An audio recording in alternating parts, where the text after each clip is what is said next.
What's up, guys? Welcome back to Corvette Weekly. Welcome back to the show where we broadcast every week, Monday night, 7:30 p.m. Eastern Standard Time, and we talk about anything and everything Corvette, whether it's news, rumors, leaks, maintenance items, ownership experiences, whatever the case may be. If it's Corvette, you will find it here on this channel. And we got a bunch of stuff to talk about tonight. One thing that I didn't even mention in the trailer or the description of this video, we're going to talk a little bit about the C8 Grand Sport, because I just got word last night that it's the next model coming for sure. And it's actually being tested as we speak in Milford. So the person who told me this actually doesn't directly even work for Chevrolet or a Corvette. They're just somewhat involved. And yeah, there is a Corvette Grand Sport currently being tested. Now, a lot of you guys have you've talked about this with me in the background, saying, "Hey, is this thing really coming?" And I've told you for a while now, it is coming, but I don't know when. Now we do. It is the next variant that is going to be released is going to be the Grand Sport. So there you go. I have it on pretty good authority. I don't want to say necessarily that it's in stone just yet, but I have it. I would say I'm 95% certain that's the one that's coming next. So far, we've seen little things here and there of the car, of what we at least think is the Grand Sport. But of course, you're still seeing what looks like an E-Ray or a Z06 kind of running around with camo on. So no guarantee of what car that actually is. But odds are good we have seen the Grand Sport at some point at this point. It would be obviously in the camo wrap and everything. But it is, in fact, going to be the next car. So interesting. I figured I'd just kind of start out, drop the bomb right off the bat here, yeah, that is a point of huge discussion. And yeah, Hey, Justin. Yeah. It's funny that you heard that today, Justin. But you heard that today because I was talking to the GM guy, got me the paper or the stop sale stuff before it got put out. We were actually talking today, and he said the exact same thing today. I was going to tell you tonight. Was like, nice. He said they're testing it. Yeah. In Michigan. So there we go. So, It's actually, I don't know, like maybe we have the same source. Shit, I was going to say, at this point, I'm not even sure if it's the same guy, but let's assume it's not, because if that's the case, that starts to lead me more towards a confirmed route here, is that if we got two different sources telling us that Grand Sport is being tested currently in Milford. Now, my source actually said, hands down, the next car. Literally, it's going to be the next car released. So the Grand Sport is coming next without a doubt. Said the same thing. All right. Said the same thing. Now, it's a few funny. months ago, Yeah, go ahead. a couple months back, there was the announcement of the plant, the new the investment in the engine plant that they were signing up for, and there were talks about a new small block. I wonder if they held off that car because that will have the new small block, which should have more horsepower than the 495, but south of the Z06. Yeah, so we've talked about this in the past as well, that there was very likely going to be a slightly different engine in the Grand Sport. And it wasn't going to be massive, but it was going to be a bump in horsepower. So it was going to go from 495 up to around 530. I'm still hearing the same whisperings that it's going to be less than 550, but somewhere more than 495 from the Stingray. So it's going to be a bump, but it's not going to be massive, and it is going to be a different engine. Yeah. So a lot of people are calling it the LT3, which I don't know if that's what it will be called officially or not. I haven't heard any confirmation of that. But LT3, that's a pretty solid guess. LT3, something along those lines. Or they may even keep it the LT2, and like David and I talked about in previous videos, maybe they'll keep the LT2 and just throw a different cam in it or a slightly different tune, whatever it is, and bump the horsepower 25, 30, just to make it slightly different. Now, of course, you're still going to get the wide body from like the Grand Sport and stuff, and I still have a sneaking suspicion that the Grand Sport coming back is going to ultimately bump the E-Ray. I still have a feeling that's what they're going to ultimately do here. So the only reason I think this is because look at the launch of the ZR1X. Everybody is head over heels for this freaking car. But it's ultimately the same thing as the E-Ray as far as the powertrain is concerned. And the E-Ray did not sell very well. And a lot of people speculate that it's the name, E-Ray. People just assume, and a lot of people assume this, that it's full electric. And it's not. Right. But that E in the beginning kind of makes it sound like it is. So I would suspect the Grand Sport might bump the E-Ray and then ultimately come out maybe right off the bat with it, but at least a year or two later at most, I guess, would be the Grand Sport X, which would essentially be an E-Ray, but carrying that X moniker instead, which markets obviously a lot better. Now that we've got a ZR1X and we know that they're going to do the X platform, it just makes so much more sense that the E-Ray, but why they didn't push it was just the development platform for all this. 100%. Like, basically, that's all it is. Yep. And again, it's weird that you heard it on the same day that I heard it from two different people that they were testing in Milford. Like that's pretty weird. So I think we're almost confirmed on that one now. Yeah, I mean, it certainly seems so. So unless we're talking to the same person, which I highly doubt, because this person is not actually associated with GM. Is yours? Yes. Okay, so this is not the same person then. My guy is not associated with, like, he's not employed by GM. Well, that's, it's hard to describe. He doesn't directly work for GM. So that by itself tells me we have two different sources telling us that Grand Sport's going to be the next car out. Odds are very good at this point. It's going to be a 2027, of course. I doubt that they'll wait a year, so very unlikely it would be a 28. I'm thinking a 27 Grand Sport, which is actually, if you rewind a couple months ago, I'm pretty sure we were talking about it, and I was pretty sure it was going to be a 27 even then. So yes, you did.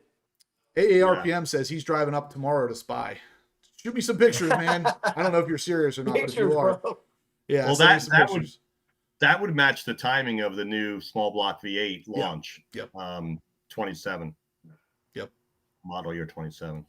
I think that's what we're going to be looking at because, yeah, like Hot Rod Todd said here, he says you add 30 horsepower to the engine, 20 to the electric motor up front, and the Grand Sport X would be a beast. Not only would it be a beast, but even the name, Grand Sport X, that doesn't sound great, but the abbreviation, GSX. GSX? Yes. Because back in the day, man, it was like the what was it, the Eclipse? Yeah, the Eclipse Turbo, I believe, was a GSX, the all-wheel drive one, right? Yeah, it was the GST and the GSX. The all-wheel drive was the GSX. That's a freaking phenomenal little acronym right there. It's a great name. Great name. So anyway, I would say you heard it here first, but apparently David here heard it too. So you heard it here first/second. Grand Sport's coming 2027. Simultaneously. They're working on it currently. So it's being tested as we speak. Happy Monday, Lego. Yeah, we definitely need some pictures. Aaron, if you do go, grab some pictures. Yeah, seriously, dude. If there's like a fence or something keeping you out, just blast through it. Jump the fence, get in there, get some pictures. Take your wire cutters. Don't really do that. that. Pretend you're at Bowling Green taking inventory and taking a few cars and just get right through there. Yeah, they're just taking them for a joyride. It's fine. All right. So anyway, guys, yeah, the Grand Sport's very likely coming. We're gonna be hearing a lot about this in the future, I bet, because now that this is out there, now that people are gonna be seeing this and talking about the Grand Sport, people are gonna be jumping that fence, whether it's AARPM or not. They're going to be getting some pictures of this thing, so be prepared. We're going to be seeing camo car, Grand Sport, all kinds of stuff about this coming very soon. Yeah, so. Aaron, save my number, like write it on your form in Sharpie, so you can. I'll come bail you out. I'll bail you out. And I really think it's going to have the new small block because people were asking why did they launch the ZR1X so quickly after people were just getting the ZR1s, and in the old pecking order you would have slipped in the Grand Sport probably. And then went, to the next upper echelon. But if you're waiting on a new engine, that could be maybe why you're holding off on the Grand Sport. If we were following the old launch schedule, we would have gotten the Grand Sport right after the Grand Sport. Yeah, you're following. Yeah. Yep. We would have gotten it right after the Z06. And that obviously didn't happen. But on the heels of the launch of the Z06, we got the E-Ray. Like literally the same kind of release schedule as the ZR1 and the ZR1X, where it was just like, hey, here's the Z06. Oh, by the way, here's the E-Ray. Honestly, both the launch of both those cars, the ZR1X and the E-Ray, was very weird because it's coming on the heels of something that's totally overshadowing it. At least the E-Ray did. The ZR1X is a little less overshadowed, but still not like the king, everybody knows the king is the ZR1. So it's like, just weird that the way they timed all this. And then now they're bringing out the Grand Sport, which makes sense for a couple reasons. If it is going to actually bump the E-Ray, coming out with the Grand Sport now I guess that makes sense. That just tells me that the Grand Sport was not initially planned. This was a car that came about after they saw a poor response from the E-Ray launch. Yeah. Yeah. Yep. Makes sense. So they were really hoping that E-Ray would fill that spot. Yeah. And it did not. It did not. No. People asking for the Grand Sport still all over the place. And honestly, you guys know how I feel about the E-Ray. I mean, some of you do at least. A lot of you think I hate it, but I don't. It's just not the car for me.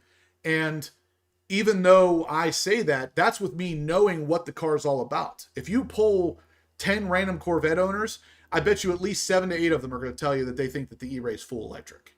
That's why they haven't even considered it.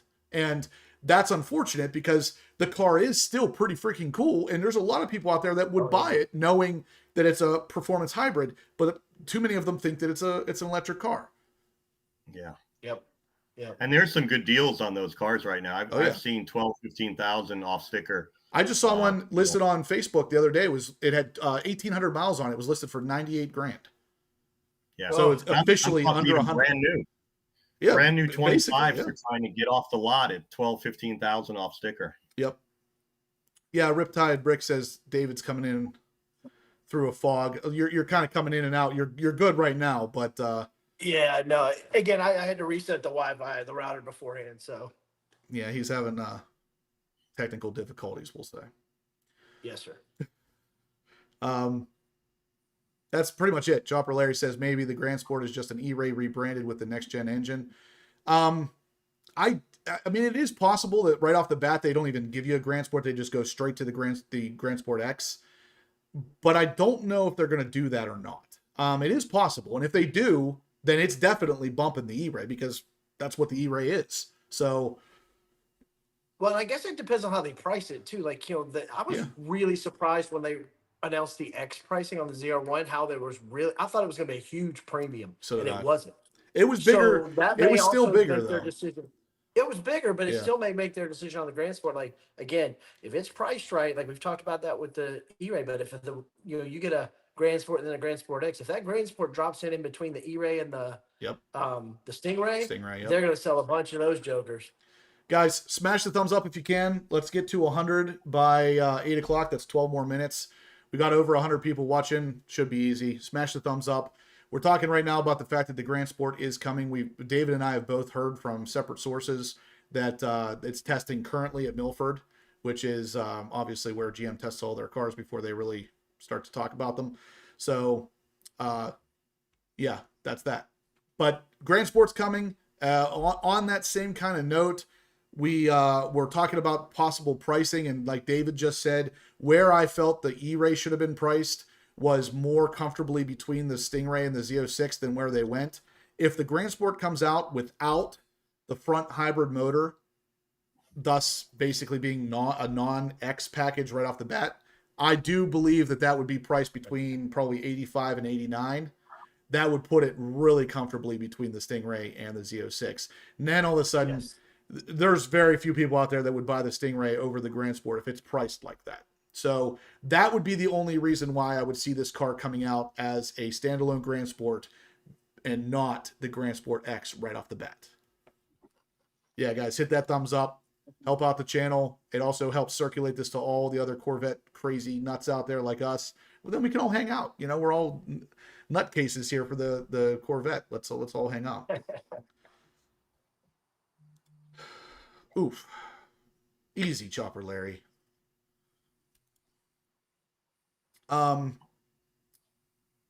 Yeah. Ricky says, yep, I still got to ask how much range do I get or where do you plug it in? He obviously has an E-Ray. This is the problem with the E-Ray marketing. It sounded like a full electric car. Yeah, Wheeler O'Hara says, remember when we used to all think a C8 Z06 would be $89K? Yeah, and you know what's funny is it was. You can go back. Right. I talked about this before. I was told by a couple different people in Chevrolet that it was going to start at under 90K. 89. So with that said, if you don't believe that that's true, go watch the Jay Leno initial video from Jay Leno whenever he was driving the C8 Z06. He asks, I think it's either Aaron Link or Josh Holder is in the car with him. He asks, he's like, something along the lines of what the price was going to start at. And he said, is it going to be under 100? And he said, yes. Car never started at under 100. It wasn't even close. It was like 106. So him saying yes to that, the price was initially going to be 89 or 90K, which is where we were talking about it initially. And I bet you, if you go and watch that video, you'll understand why that was the conversation to begin with. And honestly, that price would have made more sense. But GM was also in the position of seeing all the Stingrays going for 50 to 100K over without a problem. Right. They thought that they could price this car a little bit higher and make it a little bit more, supercar. And that's exactly what happened to the ZR1. I mean, when I placed that order 4 years ago, in my head, I was thinking it was probably going to be, 129, 119, 129 based on history. Yep. And it was nowhere near that. And so they learned on the Z06, and then they learned on the ZR1 from the Z06 that there was a lot more room north. Yep. And the crazy thing about it is they're not wrong. I mean, they're putting out the Z06. It came out at 106. That didn't stop one single person from trying to buy it. Then they announced the ZR1 at 178 or whatever it was when it first came out.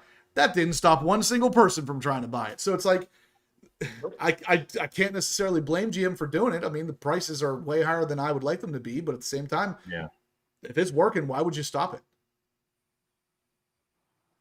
All right, guys. So again, let's smash those thumbs ups.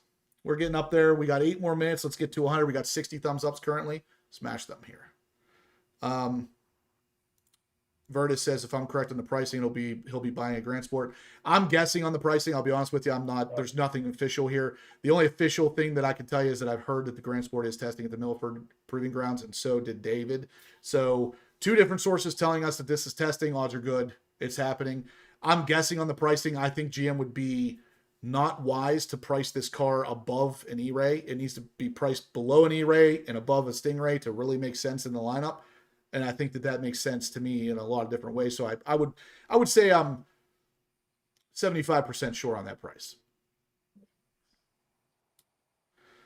Yeah, so Bill Miller says, great. Now that means 7 different models, both naturally aspirated and hybrid front axles. This will definitely limit my ZR1 and ZR1X production numbers and allocations.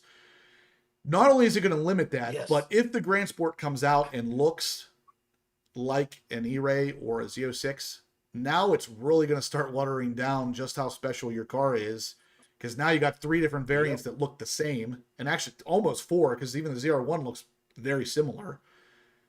Hopefully they change it enough that it is very obvious it's a Grand Sport and not a Z06 and not an E-Ray. That's all I can tell you. But I have heard nothing about the design of this car, so I have no idea what it would even possibly look like. Like Joe said earlier, we might have a slightly different engine in there with a little bit more horsepower, whether it's a different engine or a slightly different tuned LT2. One way or another, we're going to have a Grand Sport with a hair bump in horsepower, but odds are good it's going to look a lot like a Z06.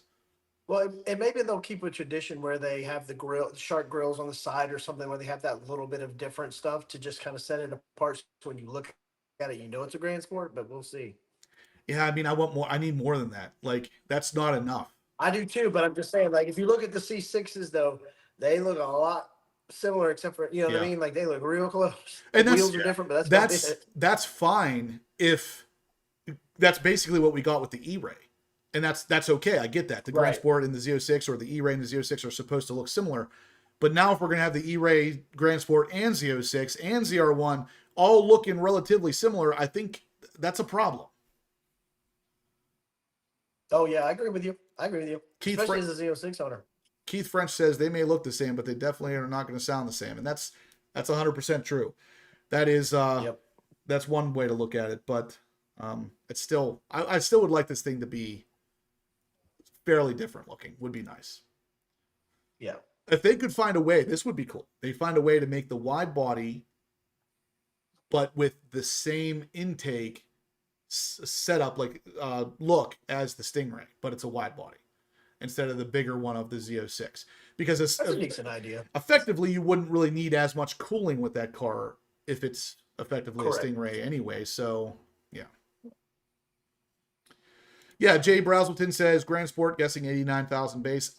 I would say somewhere between 89 and 90 would put it nicely, comfortably in between a Stingray and a Z06. Or an E-Ray, I mean. Stingray and an E-Ray. And then they do the GSX probably not too much from where the E-Ray is now if they get rid of the E-Ray. That's exactly it. They would probably That's start exactly right right. around $100,000 for the GSX. Yeah. Yep. Yeah. I mean, we're talking about all very good possibilities. But guys, to take a break from the Grand Sport, let's talk about the sponsor of the month here, which is going to be the True Seal wash protection from Amora. You guys may know it as the dry bay vent blocks for the C8 Corvette. Of course, it's going to be those little blocks that go into the area around your rear hatch on the coupe that keep the water out while you're washing your car. That is going to be the giveaway again for tonight. So last week, Dan and Maria won it. And yeah, so they're going to have themselves a free dry bay vent block set. And those are going to be worth about 150 plus shipping, I think. So you can win them here tonight. Yeah, I don't know if Amora is in here tonight or not, but she probably got bored with our Grand Sport conversation. Either way, yeah, if you want to get in on this giveaway, it is $10 will get you an entry. $50 or more is double entries, and it will be given away tonight. So make sure you jump in on this. I will, of course, enter all you guys in as the entries come in. So let's take a look at what we got here. You guys can see this is the TrueSealByAmora.com website. And of course, that's where you're going to go for all the dry bay vent block purchases if you were to buy it outside of this particular giveaway here. Now, obviously, Amora has touched all of you guys in one way or another, we'll say, but ultimately, really nice lady, really knows her stuff. She does a lot of research on this kind of stuff. And we've actually, me and David actually saw the dry bay vent blocks and their Chinese knockoffs, we'll say. And it's unfortunate that these things exist, but you can buy the off brand of these and they do not fit at all. They literally will not even fit in the recesses of those areas on the rear hatch. So it's unfortunate that it exists, but the one way to make sure you get the right one is to go to TrueSealByAmora.com or win them right here on this channel. So every $10 is going to get you an entry. $50 or more is double entries. You guys, like I said, Amora is a wonderful lady. She really knows her stuff. She's passionate about the Corvette brand. So yeah, there's not a better person out there to support when it comes to this stuff. So we actually had the crappy one knockoffs at Carlisle, so you can see the difference. It was night and day, man. It was terrible. I had not seen those knockoffs until she brought them, and I was like, "Oh, those are so bad." Yeah. All right, so the first entry here is Charles Samara or Samaha, maybe. I don't even know if I'm saying the last name right. I'm gonna have to get with him on the email and have him pronounce it for me. But one way or another, he is the guy who I have met more than once, apparently, and they were different people each time. So fun. But either way, he does give us our first entry. So thank you for that, Charles. He's going to get in on 10 entries on this thing. So as of right now, he is the only entry. Let's see. That is the case. So guys, if you want to let Charles win this thing easily, that's fine, I guess. But I don't know if I would do that. So Jay Broswellton says, hey, I bet they'll work on a Grand Sport too, Amora. Not 100% sure on that, but she did, in fact, say last time she was on here last week that they will work on the ZR1 here very soon. She's bringing out a special kit for that car. So very cool. Like I said, super in touch with the Corvette community, so she knows whenever this kind of stuff's needed, she's there to provide it. Kerry Glock, this is a great question. I knew this was going to come up tonight. He says, fix for the Z06s and ZR1s. Any word on the fix coming soon? I've got a Z06 in limbo. Oh, man, I didn't know that affected yours. I'm sorry to hear that. That sucks. Yeah, it does suck. I have not heard anything official from, anybody in the know about whether or not this is going to be ending anytime soon. I have heard unofficially that October was whenever the recall letters were going to go out and they're going to actually have the fix available. So hopefully that doesn't mean it takes till October for you, Doug, but I would imagine the cars that are, in limbo like this will be probably the first ones focused on, but we'll see. Yeah, and that was actually why my guy and I had the conversation today. Is when he told me they were testing a Grand Sport. We were talking about that, and he said that GM's target internally is September 26th. That's their target. Yeah, that makes sense. Then October is when you get the letter. Yep, makes sense. Yeah, Wheeler O'Hara says mine came from Paragon, but quite short. Amora's it is. Yeah, I'm pretty sure that they do work together. Yes. Amora is in the chat here, so she's here to answer your questions about the vent blocks or the True Seal wash protection. Yeah, that sucks, man. I didn't realize that. That's brutal. Yeah. Now there is one other situation, and I'm going to try to talk about this relatively quickly. And while I do, guys, smash that thumbs up button for me. It looks like we're at 75. There's a really interesting problem going on with a subscriber of mine, and his name's Mark. I've been given permission to talk about the details here. If you guys are from Texas, you no doubt know the dealership Stonebriar Chevrolet. That is where he bought his ZR1 for, which of course, is over MSRP. He paid over MSRP. I can't remember what he told me, but it was significantly over MSRP. So if Stonebriar's telling you they're an MSRP only dealership, they're lying. They charge them over MSRP. But the worst part of it is, I mean, I've heard a lot of stuff about this. Me and Mark have been talking a lot about this. A lot of disgusting things happening at that dealership. But the most disgusting thing is he went in, the car arrived, he goes in, signs the papers, gives the check, everything's signed, he's ready to go.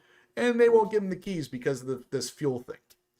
Now, the real interesting thing about this is the official documentation from GM came in. I can't remember the timestamps now, but let's say, I don't remember exactly what they were. The official documentation came in as a stop sale from GM roughly 10 minutes after he signed the papers. So he should have been able to leave. He should have been able to grab those keys and walk out the door. This dealership kept the car, first off, and said, no, we can't sell it to you. There's a stop sale. Then they took the money. They cashed the check.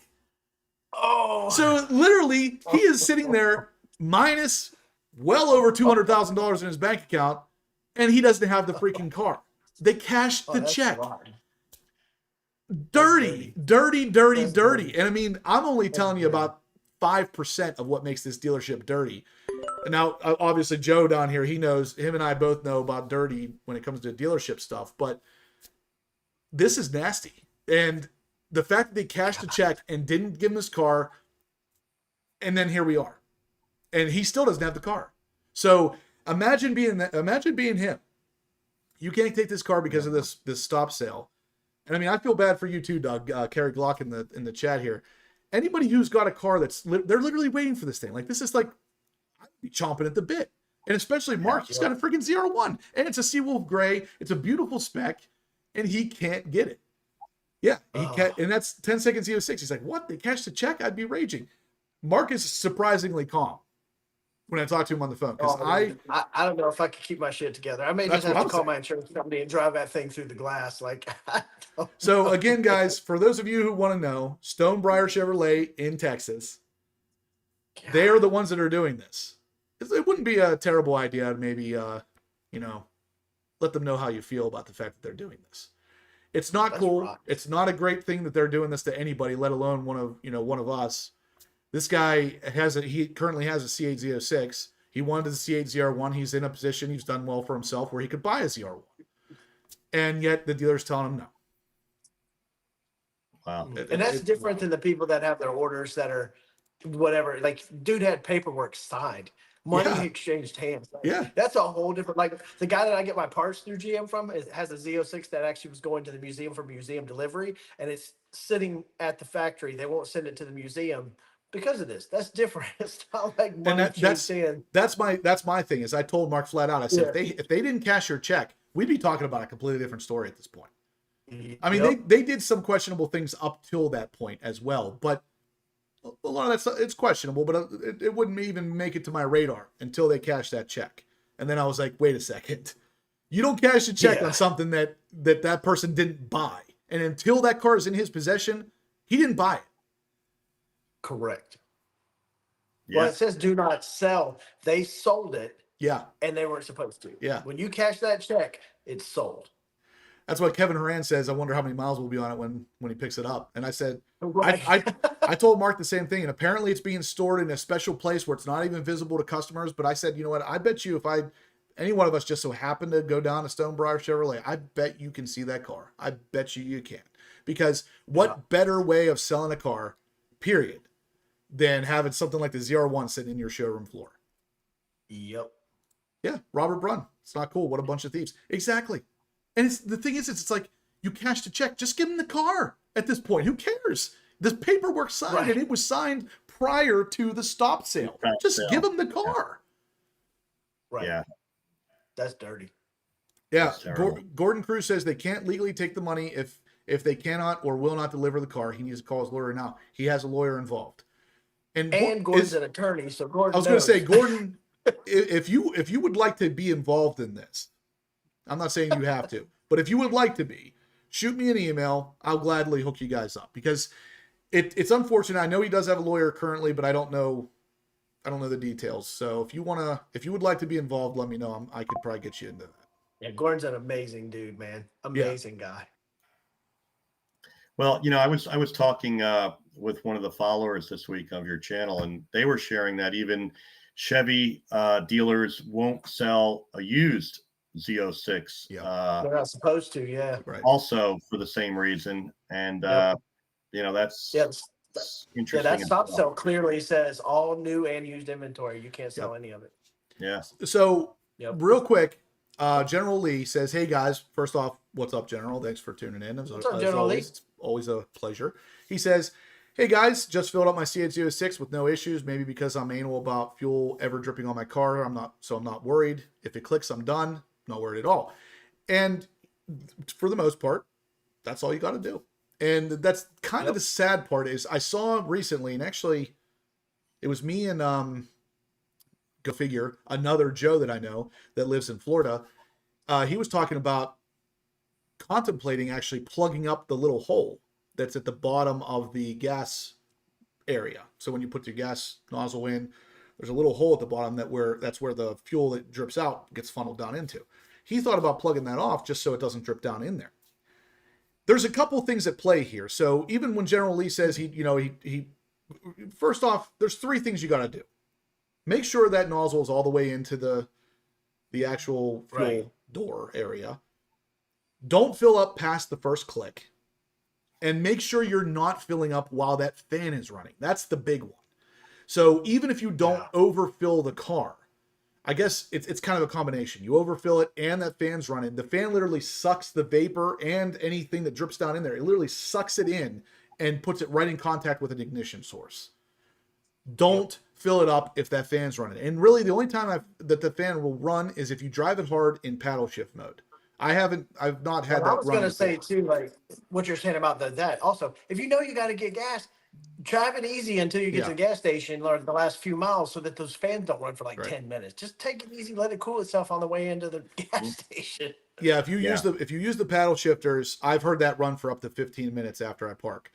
If you don't, I've never had that fan turn on if I'm not in paddle shift mode driving it hard. If I'm just cruising around, I've never had that fan even run after I shut off the car. Yeah. Again, if it's a problem, really hard driving. Yeah. If it's a problem with the fan, which I've heard from a couple people that it is the fan sucking in fuel vapor or whatever. They need to make it so as soon as you open up the fuel door, it cuts the power to the fan.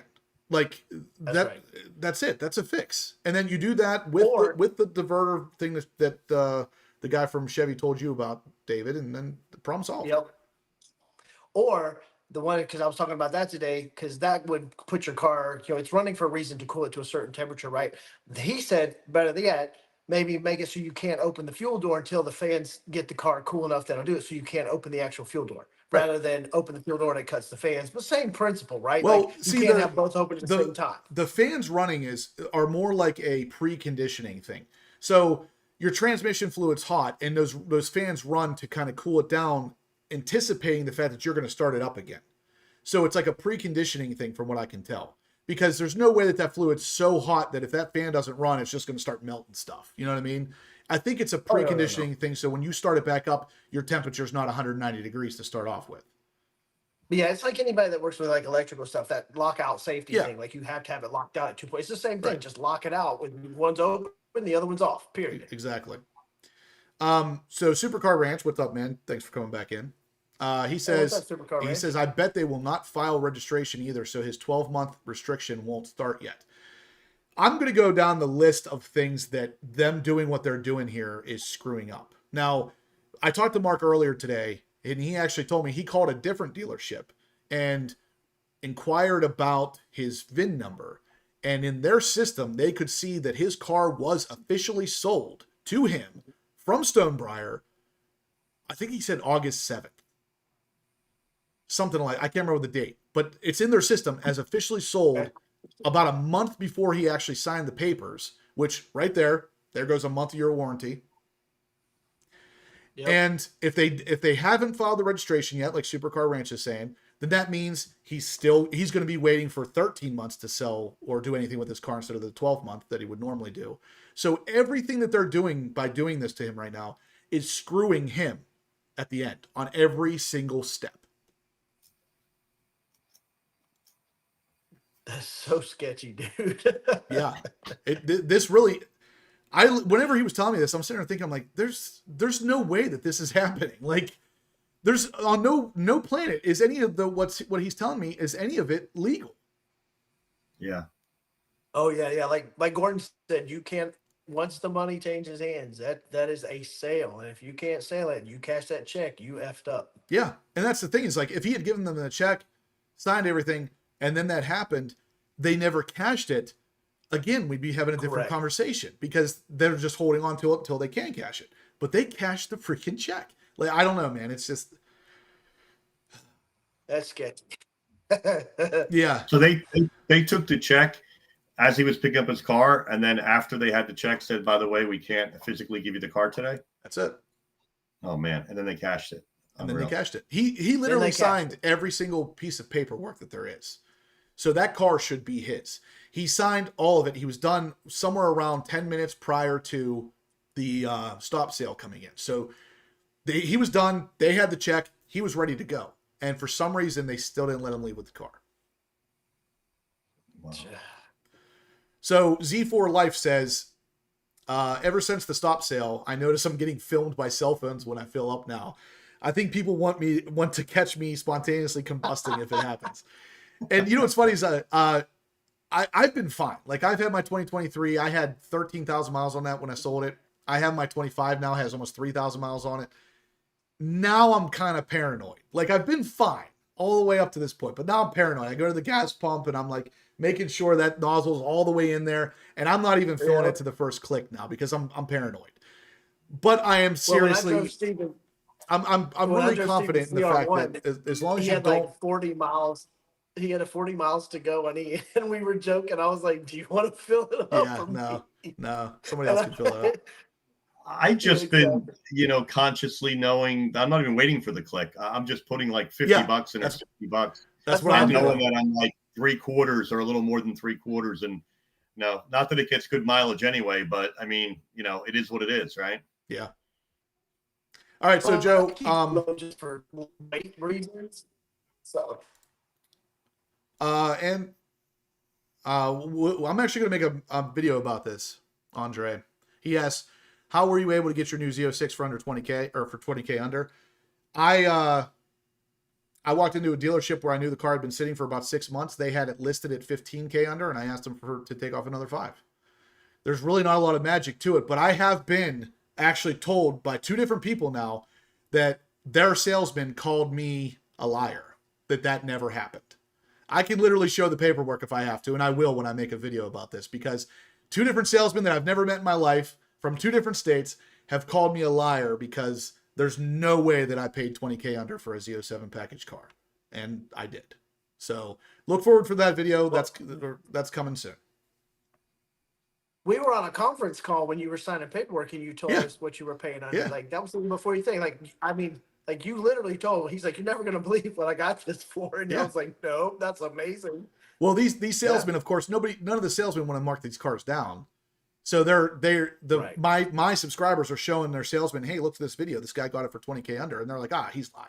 Do you believe everything you read on the internet? He's lying. Yeah, right. Not lying. Right. I wouldn't have bought the car. Well, I literally wouldn't have bought it. You blew me away because you were literally like, "Hey, I may have to get off this because I have to go sign papers on a new car." I was like, "What? What did you just say?"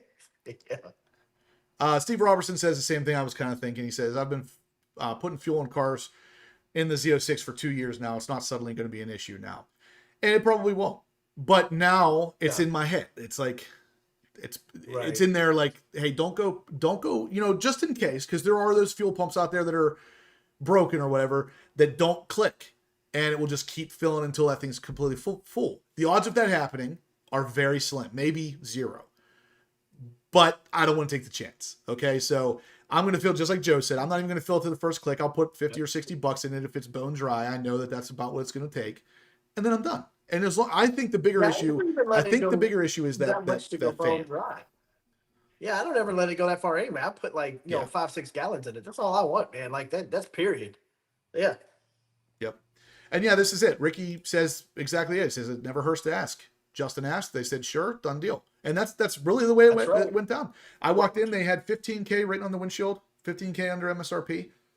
And I talked to the salesman that walked up to me and I said, hey, can we make that 20? And she said, maybe let's, she went and talked to the sales manager, came back, and they agreed to another 1,000 off. And I said, yeah, I'm looking for 5 more off. So if we can't hit it, that's fine. No big deal, but that's what I want. And ultimately we got to 5. So if I can do it, you can do it too. There's nothing magical about me. They didn't even know I was a YouTuber. So it had nothing to do with what I do for a living or anything. I told them after the fact, but that was after the pricing was already done.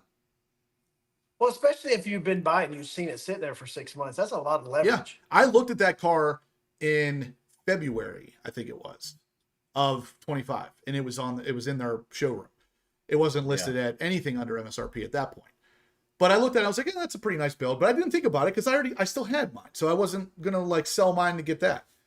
But then whenever I got the offer on my car that made ridiculous sense to take, I was like, all right, I'll do that. And then I'll wait. And then I got bored with, not having a Z06 again. I thought, it'd be kind of cool to build another one. If they'll play ball at 20K under, I'll do it.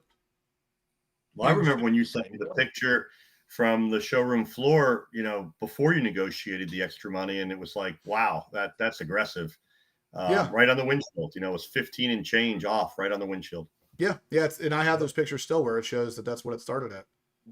But Jacob said McMulkin has 15K off every car in the lot. So I don't really care one way or another if you guys believe me or if you think I'm lying, but I'm telling you now, if you want a good deal, all you gotta do is ask. Guys, smash the thumbs up. We've got 150 people in here watching, and we're still at under 100 thumbs ups. Let's smash those thumbs ups. I'm going to give the floor over to Joe here for a second because we waited a little bit long on this. But Joe, tell us a little bit about the Vette Exchange stuff. Sure. So a good week. Apparently people were waiting for, I guess, the Labor Day. And we actually sold Steve's C8 Arctic White, beautiful car. And nice. We also have a verbal right now on the 1998 C8 with over 700 horsepower. I will emphasize it's a verbal. So if any of you have been waiting or know anybody who wants a beautiful show car that has a lot of go as well, maybe your last chance. We have a very serious buyer, but has not actually put down a deposit as of, let's see, it's 8/18 on Monday night quite yet. So give us a shout. And we're working on a few other cars that we should be able to post hopefully soon.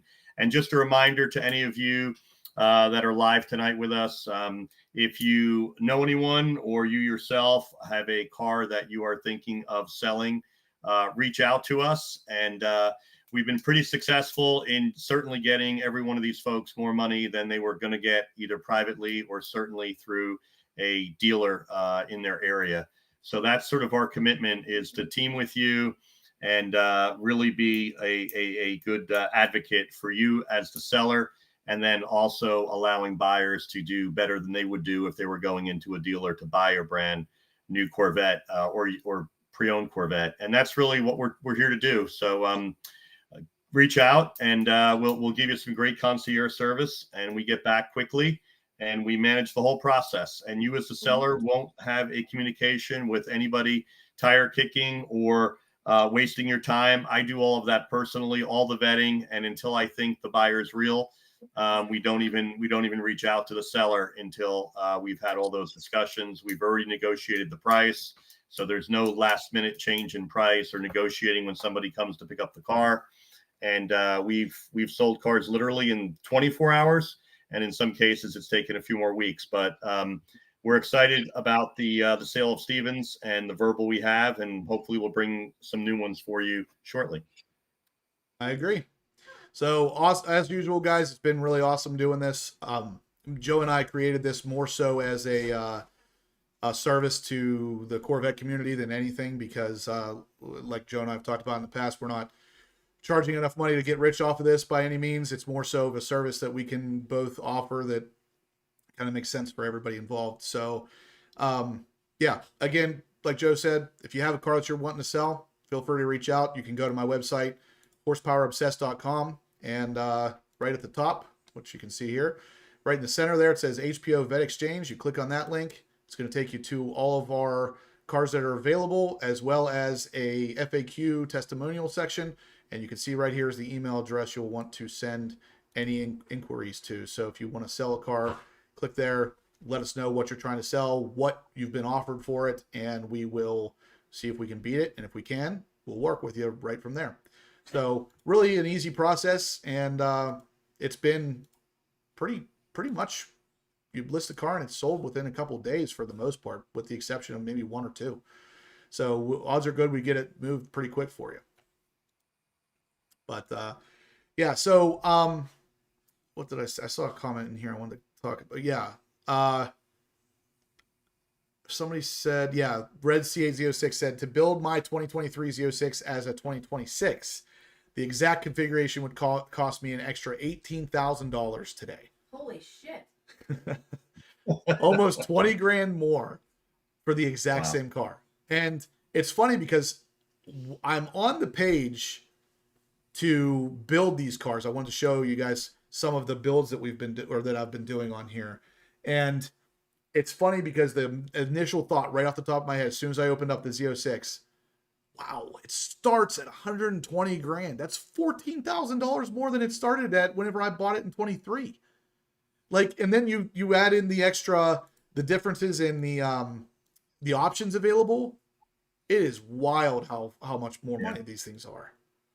Yeah. It really makes a pre-owned with low mileage, exceptional value, because the dollars that you can get off that car and then adding in theoretically the 18 more on top of that. I mean, you're talking about 40, 45, 50 grand difference in some cases, depending on what build you're doing. Yep. All right, guys. So again, smash the thumbs up button. We're going to talk a little bit about these, more about the build of the 2026 here in a second. Smash the thumbs up. I only have 2 entries for the giveaway tonight, which is going to be, looks like Miriam and Charles. So if you guys are looking to win this right now, these dry bay vent blocks or the True Seal system from Amora, now's the time to do it. Smash the thumbs up, throw in a couple bucks at this thing, and win this. Because right now there's only 2 people. If I run this, if I have to spin this wheel for 2 people, that's pretty crazy. And yeah, actually, just the $10 to throw in. What's that? I said it's worth just the $10 to get a chance in it. If you just got 2 people, you can get them for $10. There you go. Professor Corvette says we need more off-camera comments from Amber. You sure about that? Don't watch what you wish for. Don't egg me on. Professor Corvette, I saw earlier you had a joke for us. I'm ready. Oh, I'm ready. Uh-oh. We'll wait for your joke before I move on to the 2026 builds here. This is gonna be great, dude. Yeah, I was gonna say if he has to like literally pause the live for this, it's gonna be worth it. Yeah, Kerry Glock says I got a leftover 2025 versus a 2026 Z06 to avoid the price increase, and that's a good one. That's a good idea. That's what I did, and I didn't even really try to do that. Supercar Ranch says just random holy will suffice. Usually I try to keep the swear words off the channel, but Amber, I'm gonna make a soundboard. I'm gonna go back through this video and I'm gonna clip that as a soundboard, just randomly play it throughout the live videos from now on. Don't do that.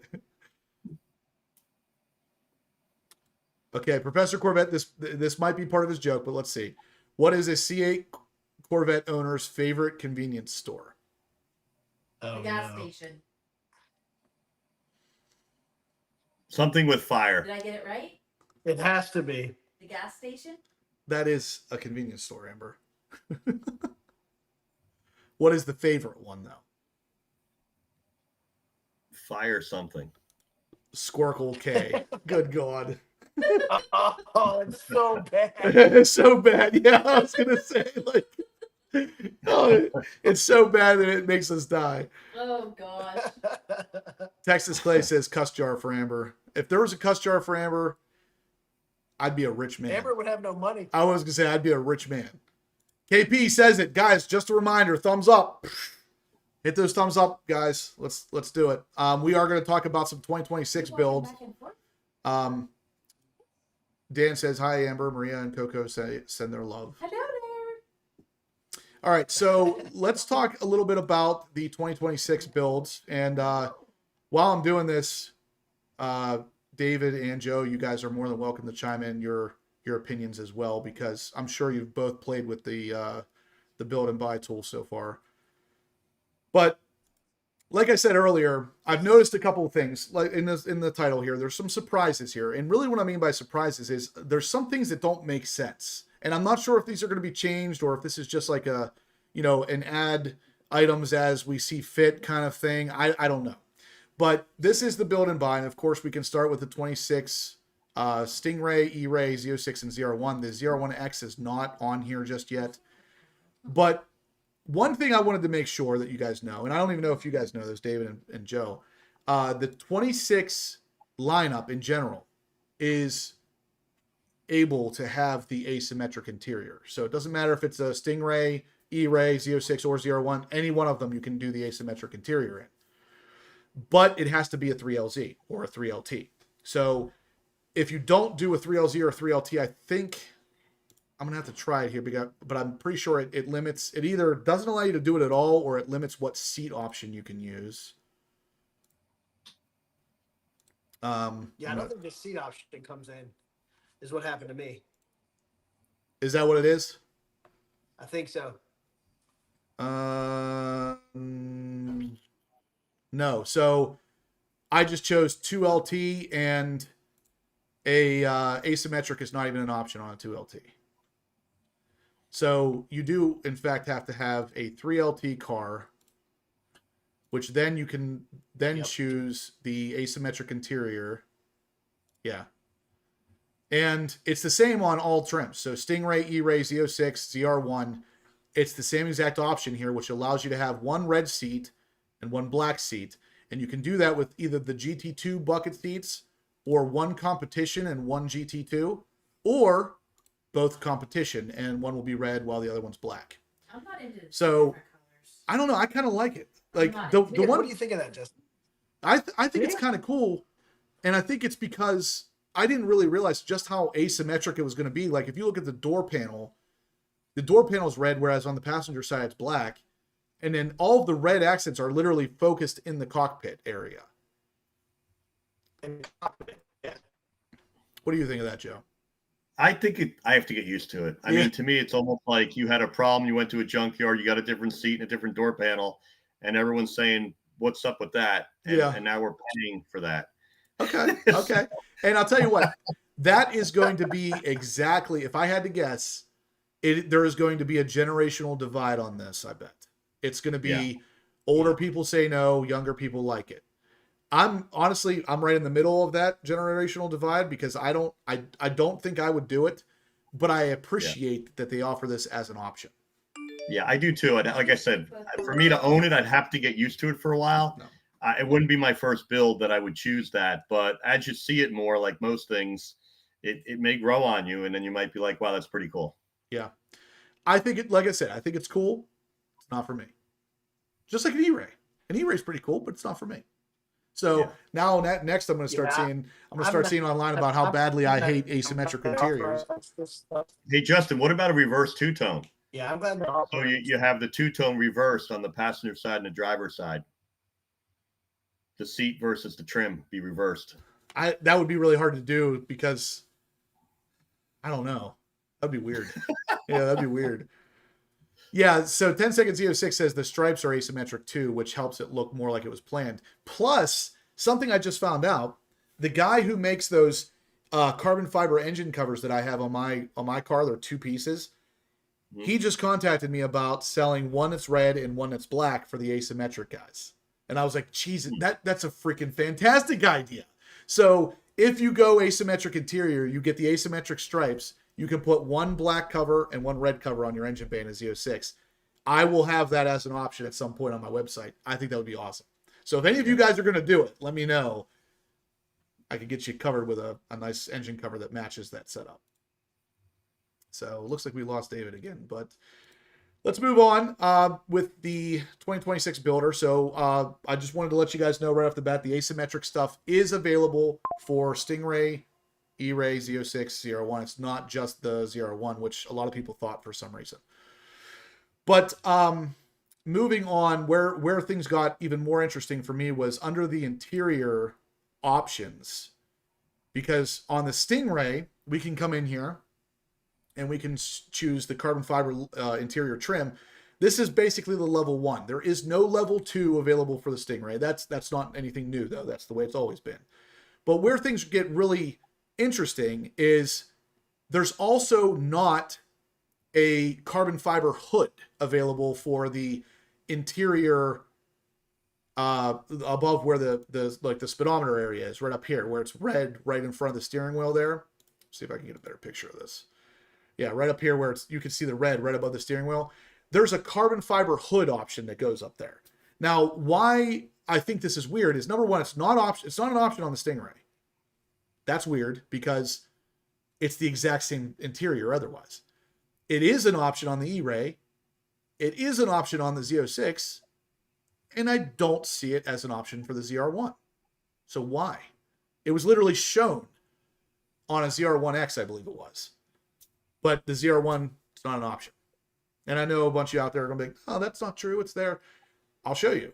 If right now we're Z06 here. So if I go to vehicles, performance, we'll go to ZR1, build and buy,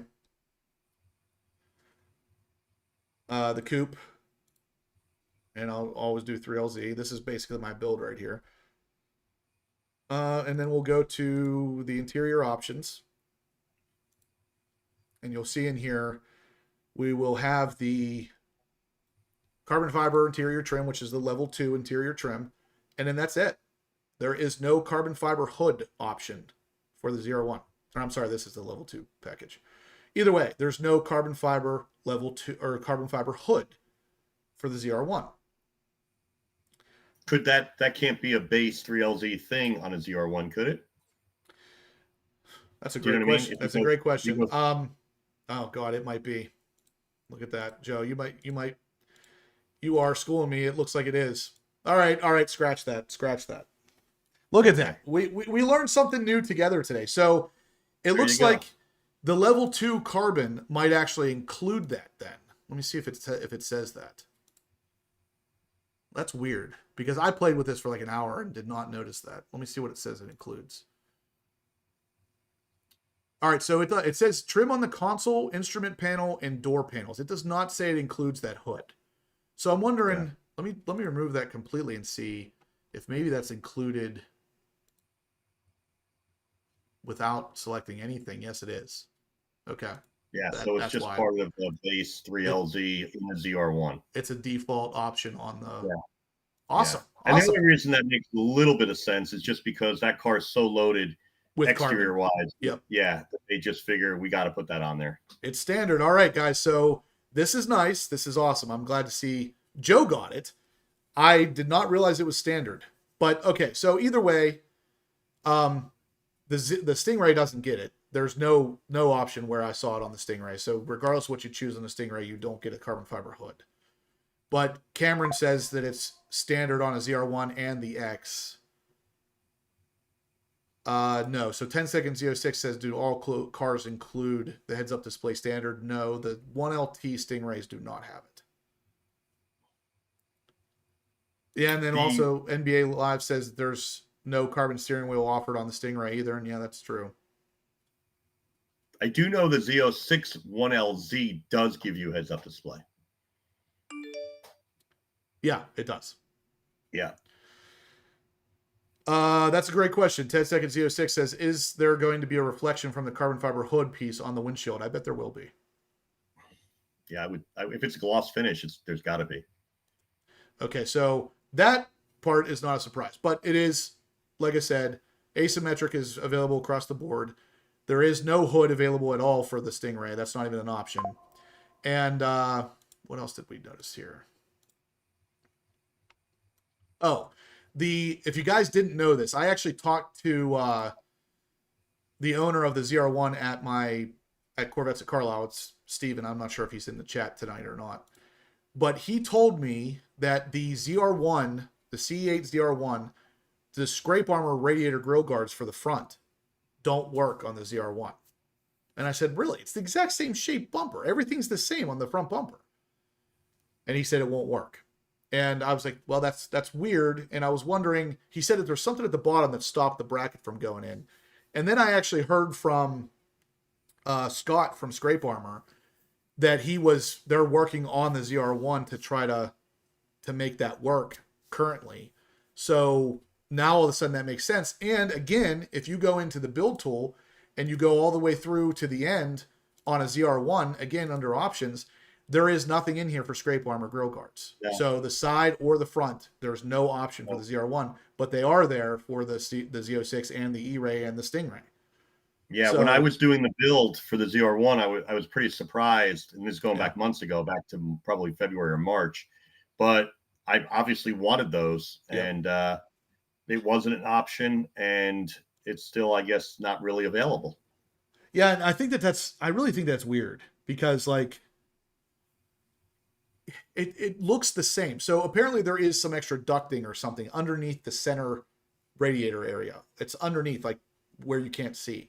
And that affects the brackets. I thought that was weird, but now looking at it officially on Chevrolet's website, I can see it's not available. So it is definitely something that's going to take some more work, apparently. So we got another entry for tonight from John Perkins. He's in for 10 entries. So I think that's all we got, though. So right now, guys, we got 4 entries, or 4 different people entering. So if you're interested in winning the True Seal option from Amora here for the dry bay vent blocks, they're $150 normally. You can win them here for a $10 donation. $10 as an entry, $50 or more as double entries. So yeah, make sure if you want to win these things, get in on this now. All right, so check this out. I just had, let's see if I can make this work. Yeah, there we go. I just had Chad, who is the guy who makes the intakes, since we were talking about doing this in a asymmetric way. He just sent me this picture. Check that out. So it'd be red on one side, black on the other side as your asymmetric engine bay option. I think that's awesome. Really cool option to kind of offset your asymmetric stripes and asymmetric interior. I think that's cool. If I were to do it, that's definitely what mine would look like. So anyway, back to the builder here. No scrape armor, like we noted. The carbon fiber hood is not available on the Stingray, and the asymmetric interior is available across the board. I'm trying to think what else. If you are in the market for a Z06, I'm going to go through a build on this real quick. Number one, like I said earlier, I wanted to note here how much this thing starts at. For some reason, we can't see it on the screen there. Let me bump that over a little bit. There it is. It is $119, almost $120,000. That is just wild to me. It was $106 to start. Now, $119,000. So we'll start there. We'll go, of course, with the 3LZ, which again, just 3LZ and the Z06, you're at $134,000 almost. Wild. So again, we'll go to the interior where we as long as you select 3LZ, you're going to be able to see the asymmetric interior option here somewhere. There it is. It's already selected. And it looks like the Z06 also comes standard with the hood. That's interesting. So the Z06 does as well. I had a couple people in the comment section tell me that the ZR1 and the ZR1X did, but it looks like the Z06 does as well. Jay Brazelton, I got your Zell. You're in there. Supercar Ranch, there are no Eagle fans. I like it. Darth Vetter, nice name, by the way.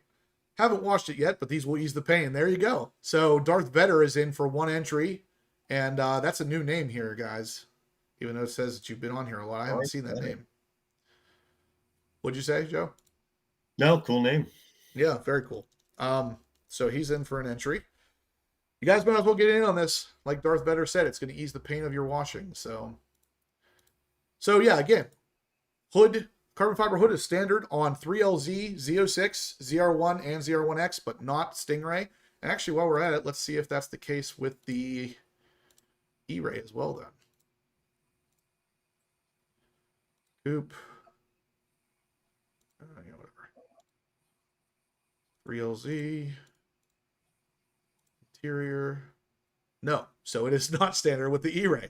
Man, this thing doesn't make any sense. All right, so not standard with an E-Ray, not even available on a Stingray, standard with the 3LZ interior on a Z06, ZR1, or ZR1X. Does this make sense? Maybe they're saving that for the Grand Sport. Who knows? Now, this is an option on the E-Ray. I know I saw it on here somewhere.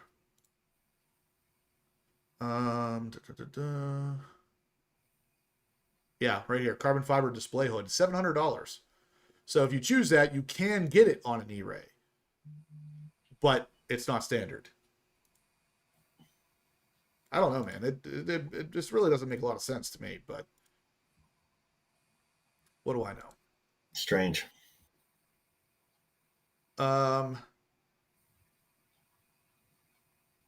Standard with all trims of a ZR1. Okay, that's good. Jaron says he watches and listens every week. Thanks for all the wonderful and useful info. Thank you. I appreciate that.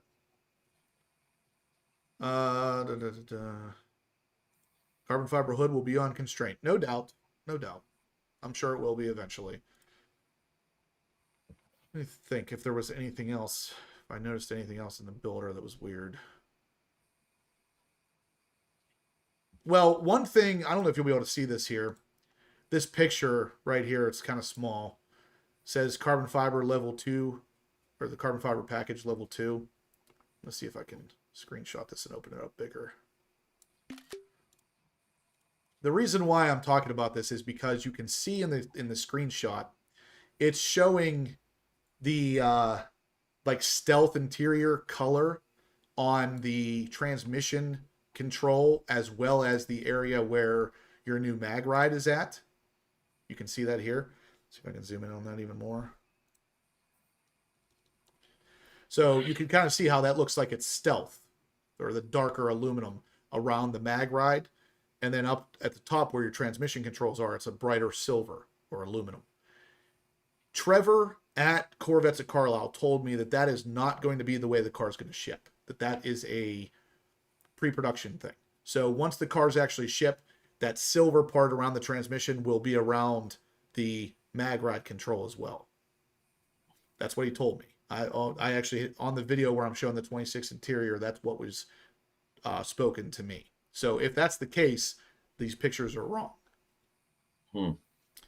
And I'll be honest, to look at it, it looks weird that they both wouldn't be the same color. Now, me personally, I would like to see them both be the darker color, but not the lighter color. But they both should match, in my opinion.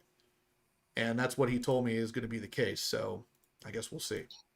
Hey, Justin, have you looked on the buy and build tool for 26 on the ZR1 under, I think it was the warranty section? On the 25 build ZR1, they were still showing a 6-month retention period, believe it or not. I'm curious whether they fixed that on this one. I didn't look over the last few days, but I'm wondering if they finally, trued that up to be what it is they ask you to sign at the dealership. Because that was ridiculous that you're building a car and you're looking at all the terms online from the Chevy site, and it's telling you that the hold period for a ZR1 is 6 months, even though it's 1 year. Yeah. I'm going to check it out now, actually. Let's see. Yeah, I forget exactly where it was, to be honest, but I think it was under warranty or something like that. Yeah, it was under warranty. For sure. I Did don't they see take it. it down I don't see it completely? at all on here, actually. I know. Huh. That's interesting. I'm going to have to check the 25 now to see exactly where it was at. It is not under warranty, and I'm pretty sure that's where it was. Let's see, view more, maybe.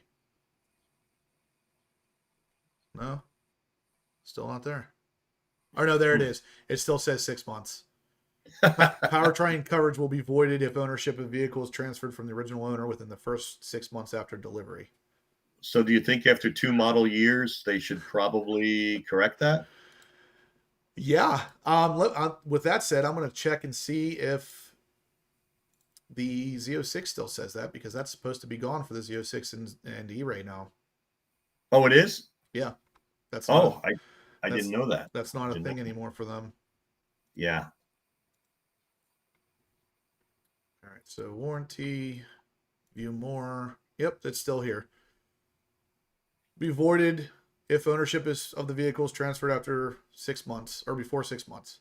So GM published somewhere that for those two, it's no longer in force for the. Yeah, that's I didn't see it direct from GM. I saw it on the Corvette blogger, but that's not supposed to be anything for the 2606 or E-Ray anymore. Huh, interesting.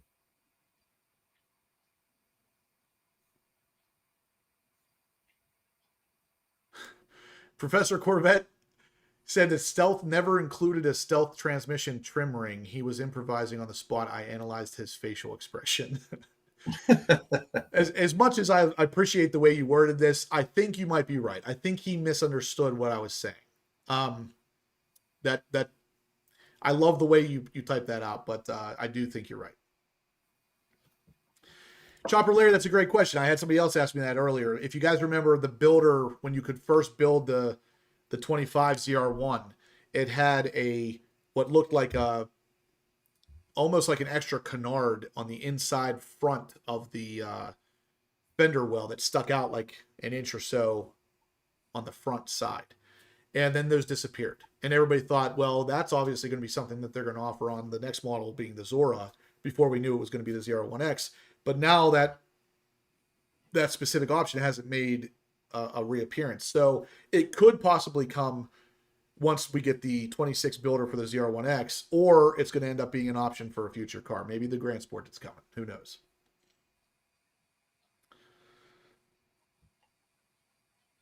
NBA Live says, is it me or does the carbon on this 26 level 2 look different? I don't think it looks different. How do you mean exactly?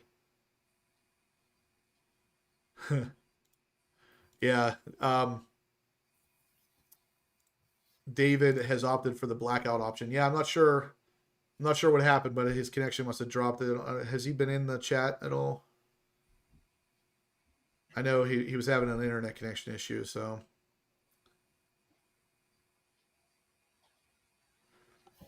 Yeah, General Lee says, I never signed anything with my 23 Z06, but love the 500,000 reward points. I never signed anything with my 26, never signed anything with my 25. And if they forced me to sign something with my ZR1, I would probably not do that either. Well, now everybody's dropping off. By myself. That's not great.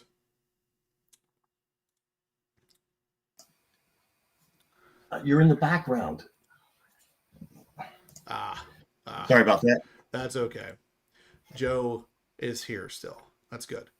I wouldn't leave you. Don't worry. Good. Let me see what else we got here. Hot Rod Todd says initial testing needed more downforce, then they decided it didn't, and we'll never see those canards.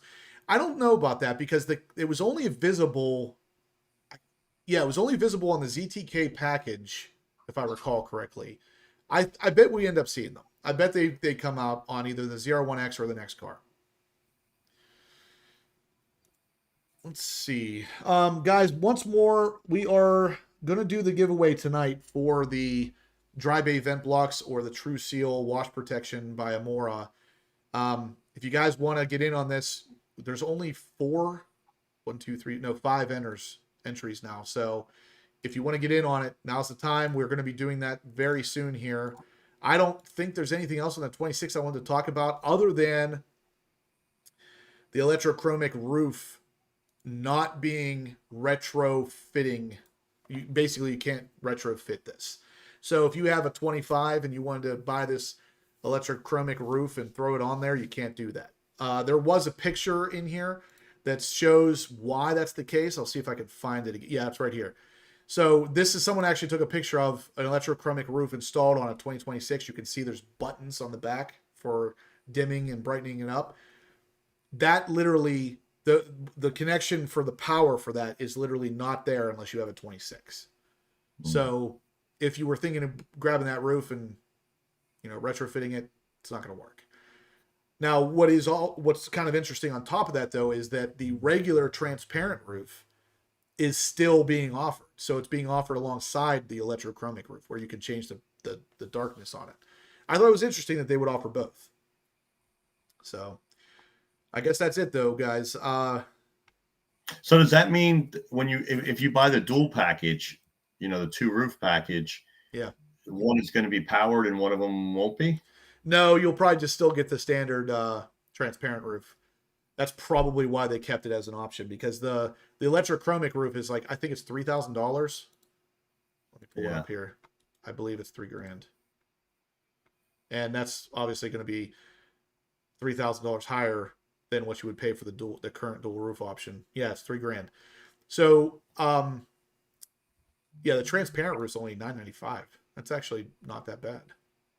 So now, if you buy that afterward, it's I think anywhere from $1,795 to some places $1,900. Yep. A lot of the options are usually cheaper to buy at the time of purchasing the car. But you can see here, transparent roof, and then your visible carbon fiber roof with body color surrounds, $2,500 for that, $3,000 for the electrochromic dimming roof panel.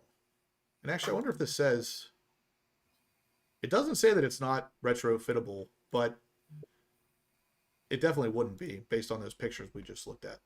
So other than that, you guys probably already saw this too, where Shaq took delivery of a custom stretched C8 Corvette Z06. I don't know if you guys saw this or if you really care too much. That's kind of where I was at with it. I was like, eh. But the car was interesting because it was obviously completely custom. They stretched this thing 20 inches to allow Shaq to fit in there because this man is just gigantic. So to get him in this car, they had to literally custom stretch it 20 inches. And if you look at it from the side profile here, you could clearly tell where they stretched it was right in the door area. So they stretched that door an extra 20 inches. Wow. And he did fit. They made a video of him driving along and everything, and he fit. So really an interesting kind of thing. And honestly, the most interesting part of this to me is that somebody like Shaquille O'Neal would even be interested in a Corvette. That's to me the most interesting part. This man's got millions upon millions, maybe billions of dollars, and he wants a Corvette. I think that's pretty cool. Yeah. What is of anyone that's live tonight? What's the height of what's the cutoff that's comfortable? I had my son's boss was 6'3", and he was getting in my Z06, and I mean he fit with the wheel, all the way forward and the seat all the way back, but then tilted. And that to me was getting really close to what height you could really get into the C8 comfortably. I'm maybe 6'4". I'm just wondering if there's anybody live that's taller than that is in a C8 or Z06. I don't think there's a difference, frankly, in that space between the C8 and Z06, though I don't know that. Yeah, 10 seconds Z06 said that's cool that Shaq wanted a Z06 that bad. I thought the same thing. That's what I took out of this whole thing the most, was that it was awesome that someone with that amount of money, that amount of clout, wanted a Z06. That's pretty cool. John Perkins said his head popped out of the roof line. It did a little bit, but they had a custom roof, of course. The roof had to be extended 20 inches as well. And the roof line, whenever I sit in my car, my head is above what looks like the roof line. But once you put the roof on, your head is actually below that. So he would fit in there even with the roof on. Jaron says he's 6'5" and he has a Z06. I have actually personally heard that the cutoff is right around 6'5". I would imagine, Jaron, if you're fitting in there at 6'5", you're probably pretty close to not being able to fit in that car. And yeah, that's true. Red C8 says it kind of depends on if the taller part is your legs or your upper body. And honestly, I just saw on here, it said that freaking Shaq is 7'1" and 325 pounds. So, I mean, you're not talking about an average size person there. So, no. I wonder how much weight that added to the car, putting on 20 more inches. But I guess in his case, it doesn't matter because he's a big boy anyway. Yeah, he's not buying it for the weight of the car. But either way, like I said, I think it's pretty cool that he would choose to do the Z06 when he obviously has the choice of any car he wants. So the Z06, like I've said it for a while, the Z06 is going to go down. The C8 Z06 will go down in history as the car for the C8 generation, I bet. If you want to spend the extra money, the ZR1 will be that car. But just like with the C6 lineup, the first car people think about when you mention a C6 is the Z06. And then the ZR1.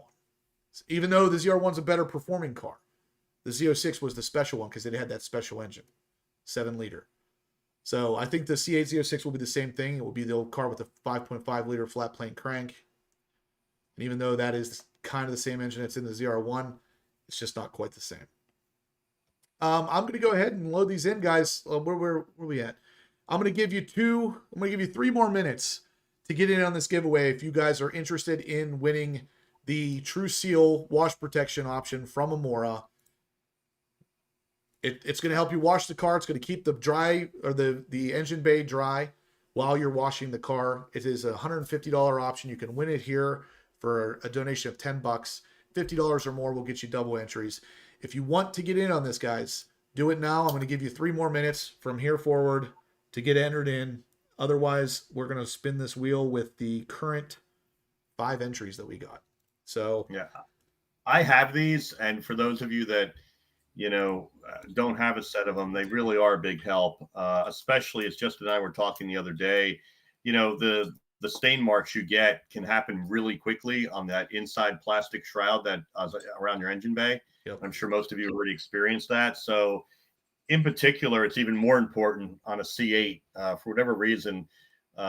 Literally, if you don't clean the engine bay within a day or two, those watermarks can already embed themselves, and they're not fun to get out. So I'm a big fan of this product. It just makes washing your car less stressful, frankly.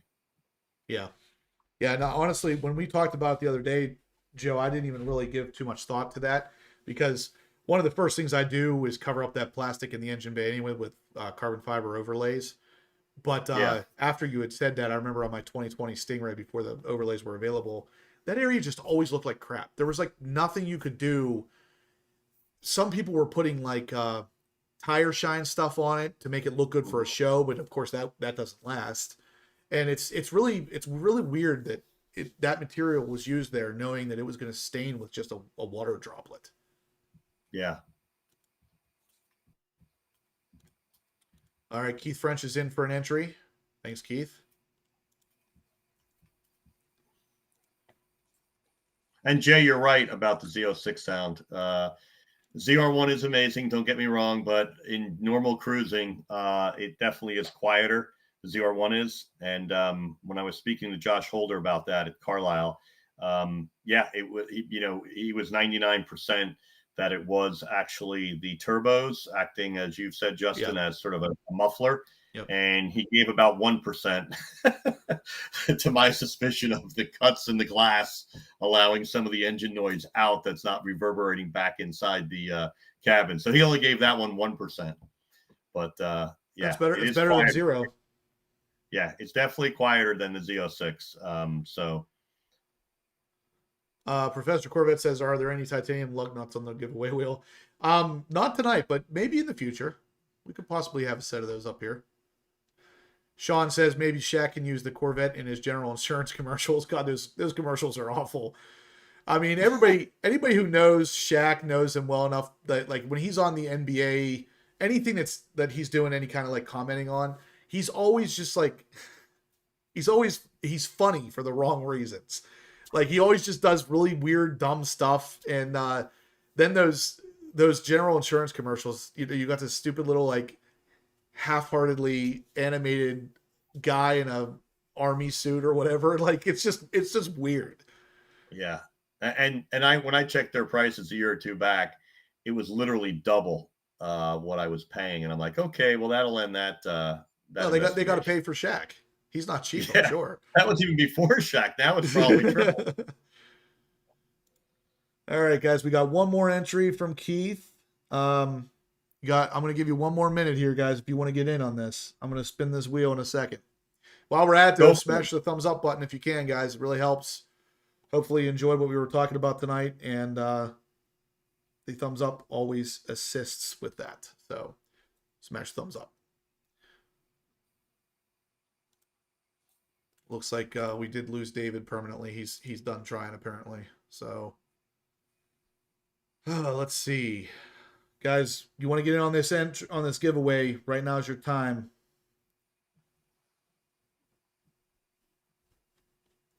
All right, I think I'm going to go ahead and spin the wheel. I don't see any activity happening here. So here we go, guys. These are the entries for tonight. I'm going to shuffle them up a little bit. And that's where we sit. So Charles has 10 entries. John has 10. And then everybody else has 1 or 2. So let's do it.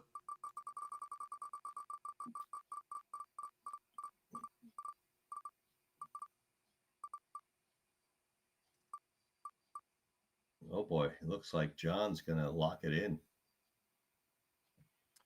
Yeah, and then John, I believe, yeah, John has a coupe. So that's good. There you go, John. Congratulations. You're Yes, gonna love him. John, you won, so go ahead and shoot me an email. I'll get your shipping address, even though I'm sure I already have it. I'd just like to have that email for confirmation of everything. Send me an email with your shipping address and everything, and I'll make sure that those get out to you. So no free entries tonight, Nate. We will have free entries again next Monday night, though. So we'll be giving 2 more sets of these away. But that's it. Yep. Congrats to John. John, shoot me an email, like I said, and we'll get you taken care of. That's going to do it for tonight, guys. If you liked what you saw, like I said, make sure you're hitting that thumbs up button. It really helps the channel a lot, and I appreciate each and every one of you that hit that thumbs up. So that's going to do it, though. We'll see you the same time, same place next Monday night. Stay obsessed.